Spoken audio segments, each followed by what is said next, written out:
Magandang araw sa inyo lahat mga kabintex and welcome to my channel. Yan, sa video ito meron lang akong ipapanood sa inyo. Bali itong machine na to ay isang mini fireball. Bali ang gagawin ko dito, magpalit lang ako ng support wheel niya dahil nagkaroon na siya ng nabasag na siya sa madaling salita. Ayan, nakikita niyo yan, nagkakaroon siya ng powder. At yan ang papalitan natin ngayon. Yan, silip sa kabila, hindi makita. Ayun, nakita na. Yan, nagkakaroon siya ng powder. O ibig sabihin, sira na siya, kailangan natin palitan. Okay, dahil pag ganyan ang nangyari, yung ang ikot niya hindi na maganda. Kumbaga mayroon na siyang kumbaga sa Bisaya pa, lubak-lubak na.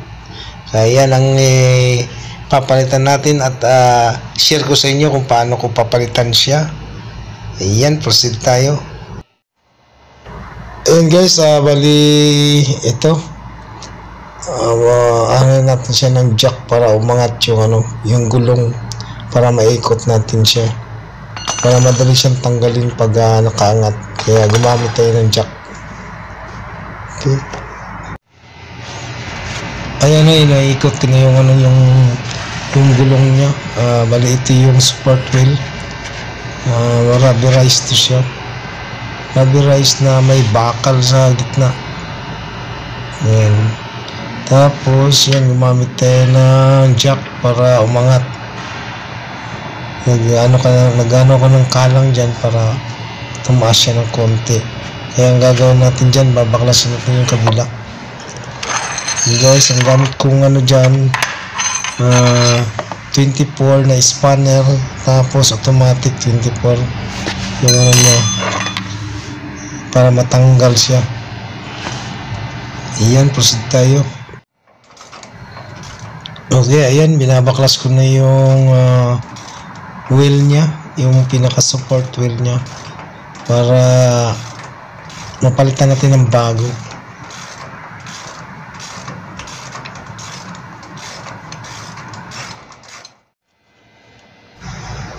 Ayan, pagkatapos babaklasin natin tong bolt nya.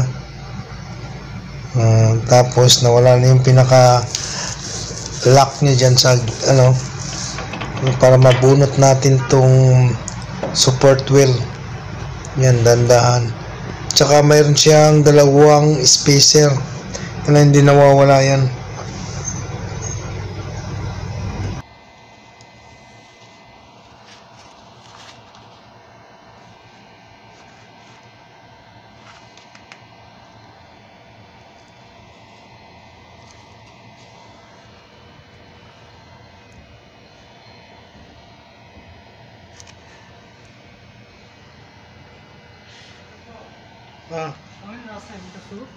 Mapishop.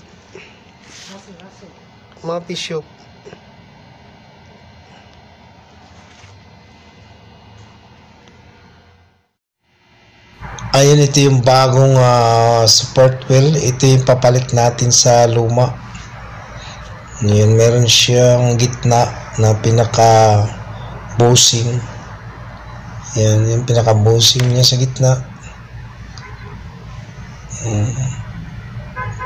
Ayan, galing yan dyan, tapos tinanggal ko, kakabit natin dyan sa bago. Yan.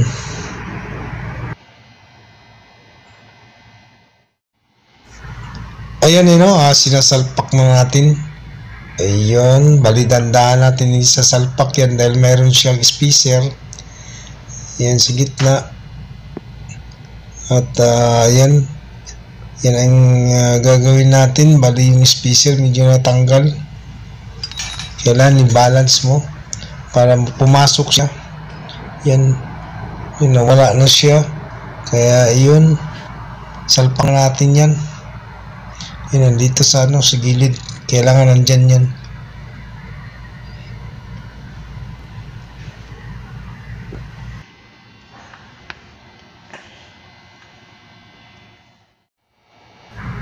So ayun bali kakabit na natin yung Bali yun ang pagsalpak nun. Kailangan na dandahanin natin na pagsalpak para hindi matanggal yung pinaka-spacer niya. Tsaka lagyan nyo ng grease yung gitna para dumikit yung yung pinaka-spacer niya ng washer.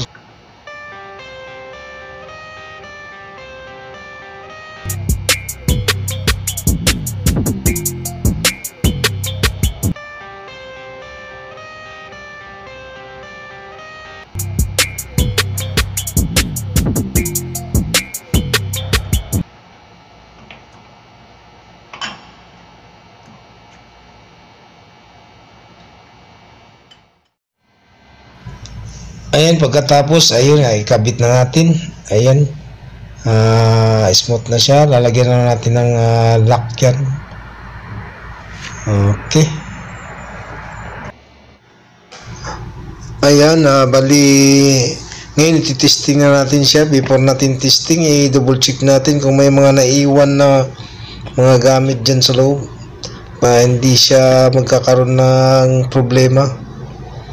Okay guys, bali double check ko muna. Ayun, clear na siya. At ititesting na natin siya ngayon.